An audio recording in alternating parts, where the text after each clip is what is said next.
Giannis's injury. So before we get into this, I want to ask you guys a quick question. Do you think that people taking a charge is going to be something that gets taken out of the game?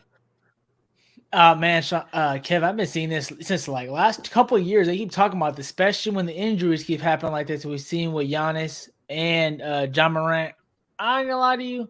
I kind of like it being there just because, like, yeah, I do feel like it's a defense bailout play when there's like nothing to do. They just put the body real quick in front of them. So I can see how it's super dangerous when, like, obviously the athletic guys are going to the rim and you're basically taking their feet out under them and they're not landing correctly. So I can see why they would do it. I wouldn't be opposed of them taking it out. But Kevin, I'm not gonna lie, I like the momentum shift. I like when your coaches tell you since little league, you take a hit. You know what I'm saying? Get a body hit. Go change up. Go take a hit for your teammate. You know what I'm saying? Take a body hit. So like take a charge. You know what I'm saying? So I like the element of the game. I like how that's gonna get the crowd involved. How usually that's a momentum shift in the game. So I feel like it's tough to take that out, but I can see why they would.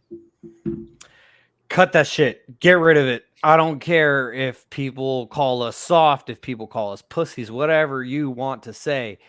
We enjoy watching these games because of the superstars. And if the superstars are continuously getting hurt on this specific play, like we saw in football, they got rid of the head-to-head contact because star players and just players in general kept getting hurt on that one specific play. They changed the kickoff rules to eliminate how many head-on collisions there are. And that's the NFL. Completely different sport. But I think that that's the best analogy that I can give to justify why they should get rid of this play.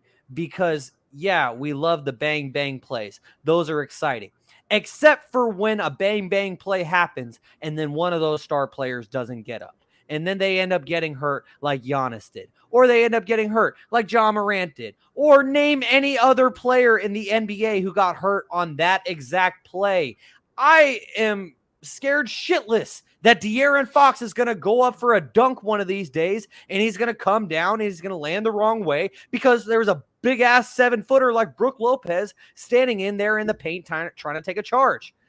I think that if this play is consistently showing you through the data and through the eye test of what we're seeing, that this play is leading to more players and more stars getting injured, yeah, get that shit out of the game. The game will be better long term. Just like in baseball, some people who love baseball and love the tradition of it didn't want a pitch clock.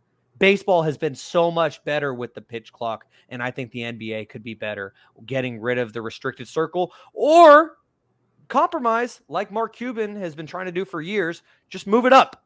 If you move it up away from the basket or not as close to the basket, then that risk is much, much lower. And so, Kevin, answer your own question. What do you think here?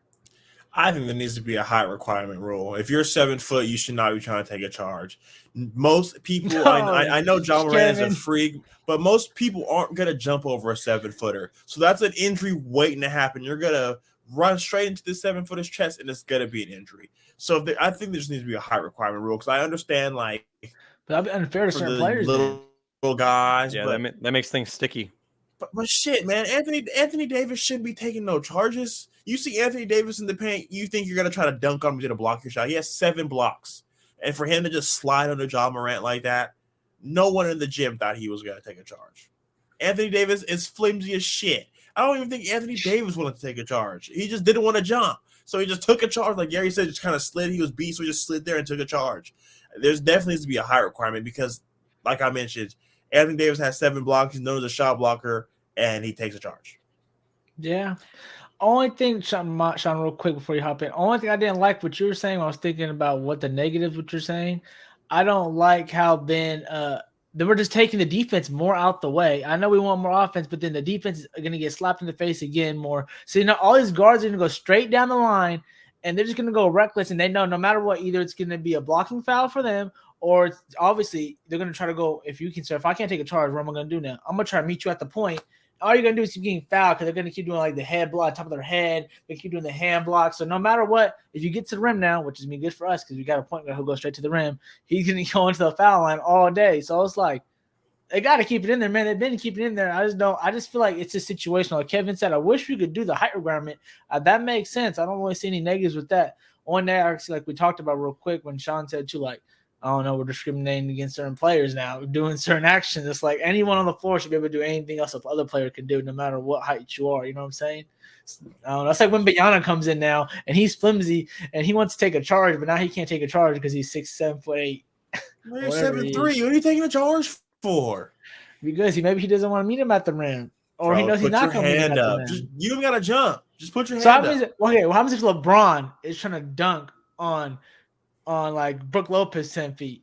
He ain't blocking that at the rim. He knows he wants to take that charge. He wants to take that charge. There's no way he's blocking LeBron. That's how people get hurt. But I mean, I give credit to Kevin Love, man. After Ja Morant almost dunked on him trying to take a charge, to see Giannis Antetokounmpo coming at you full speed, you have to, the NBA pays good money, but I don't know if it's worth that. I don't know if it's worth that. Giannis Antetokounmpo coming straight at you, and it's not worth it. Get the ball at the net, advance the ball, keep on going. Kevin Love got cojones. That's all I can say. Real quick, Shaun, I think you said the best point. I think maybe we should do, I don't see any negative about that one.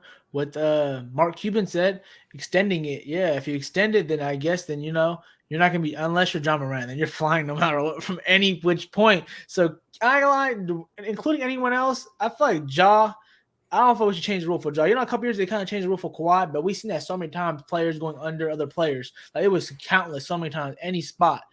Ja is the type of person I want to keep him safe, knock on wood, hope he stays safe. I want to see him in the playoffs. He's a great player to watch, but kind of keeps doing this to himself, man. Literally, like he keeps injuring himself. Like just being like, it's not the first time he goes reckless at the rim.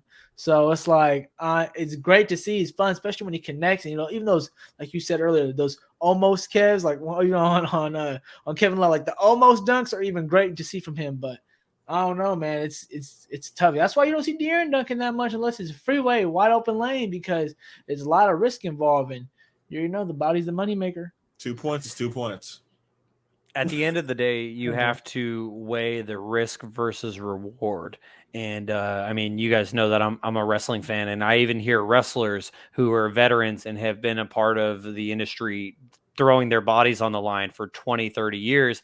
And they're telling all the young guys like, hey, you may love doing the jumping off the top rope, doing the flippy crash onto a guy, but when you do that for 30 years, you're going to hurt your body. And so maybe not go to the extreme. And I think Ja Morant, to your point, Gary, is one of those guys who needs to learn that and needs to learn the risk versus reward in it, because it's like, okay, what are you going to get out of this when you could just be like De'Aaron Fox? I mean, Ja Morant should just be more like De'Aaron Fox.